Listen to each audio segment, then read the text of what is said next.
So I like to cook, and there are some tools that I use in my kitchen that make my life a lot easier, like the stand mixer.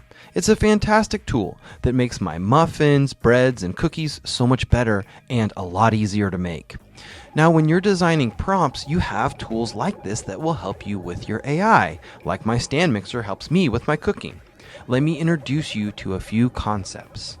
A delimiter is a sequence of characters used to specify the boundary around something in your prompt. A definition in prompt engineering is using a word or phrase to refer to something that you've added to your prompt. Markdown is a simple, readable way of formatting plain text. Handlebars in AI prompting is the use of two curly braces with text on the inside that creates a space for the AI to fill in each time it generates. In this section, you're going to learn how to level up your prompt engineering skills using these tools.